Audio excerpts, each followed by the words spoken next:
I think that photos of a full face, photos of an oblique shot, photos of a profile, while not the most flattering, certainly tell us some degree of truth.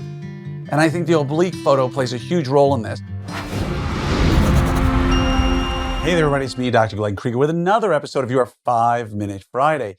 Now today, keeping in line with David Sarver being our speaker this month at OrthoPreneur University, I'm going to talk a little bit about aesthetics and dentistry, something that I did for 20 years before becoming an orthodontist, and stuff that'll hopefully help you out a little bit. Now, in my time with Dr. Sarver, one of the things I've learned a great deal from him is looking at the oblique smile is so important. Now, that was something I did a lot of as a restorative dentist.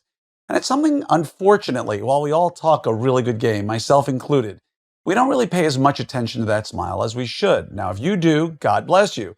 I do not do as much as I should. And I remember sitting in a lecture, an aesthetic dentistry lecture of some sort, early 2000s, somewhere probably around 2000, well, late, early 2000, right? 2007, 2008. And someone brought up an image of Hillary Clinton on Time magazine. The lecturer showed Time magazine cover, which I'm going to show you now. And you'll see this is not a dig one way, good or bad, against Hillary Clinton. This is purely us looking at a post-op image. Now you can see in the smile, as the lecturer pointed out fairly enough, that the front teeth are a different color than the posterior. Now you don't see the posterior very well. They don't project very well. And she's not smiling very big. But I'd seen other images around the same time that demonstrated that something had been done to the front 4 teeth that had not been done to the posterior. And oddly enough, when you look at pictures of her not too long after this cover article, all of a sudden all the teeth match in color.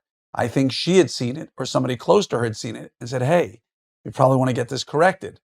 So again, the oblique image is huge for us. Not straight on profile, which is helpful on many levels, and not the front face image, which is helpful on many levels, but the oblique image. And you've probably heard me talk a little bit about in the past how even though photography is my thing, and that's what I've lectured on for years, I don't believe that clinical images appropriately or properly captured real life.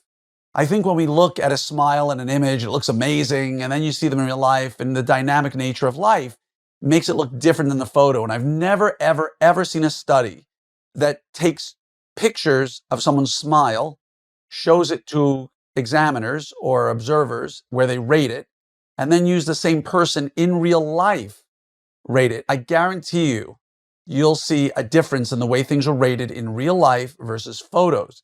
And it would be a great master's thesis out there for somebody to do, which would basically invalidate every survey or every study ever done that used photos to illustrate things like midline differences or cants. Because I firmly believe, and we've all seen it if you've practiced long enough, that something looks really good in a photo, but in real life, not really so much. But that said, I think that photos of a full face, photos of an oblique shot, photos of a profile, while not the most flattering, certainly tell us some degree of truth. And I think the oblique photo plays a huge role in this. And one of the things that David Sarver loves to talk about, and if you haven't signed up for his course at OrthoPreneur University, March 25th, Friday, March 25th, you don't have to be there live. You got 90 days to watch it as many times as you want. So click the link that's in the description of this video or this podcast, and definitely sign up for this course because you get 90 days. It's a great course with one of the greatest teachers of our generation. But one of the things he's going to talk about is smile projection. What the smile looks like, not just from the front, but from the side, and what it should look like, and what we should be diagnosing early so we end up with a gorgeous finish when we're done. And gradation of not only the color of the teeth, but the soft tissue as we go posteriorly.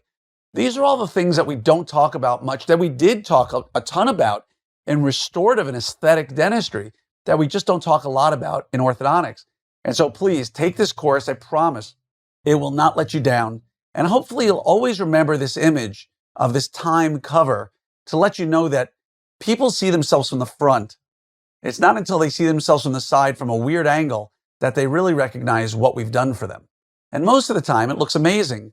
But how do we ensure that? Follow some simple rules. And that's what Dr. Sarver is going to go through. So I hope you sign up for the course.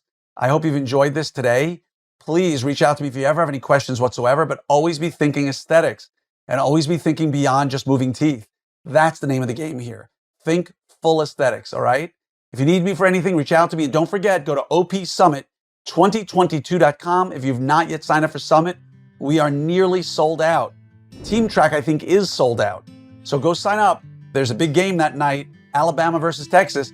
There will be no rooms available in the city of Austin except for what we've got in our room block, which you'll only get after you sign up. So if you're planning on going, don't wait. It's only getting more expensive to sign up, and you'll get a room. Have a great day. Speak to you soon, and wishing you all the best.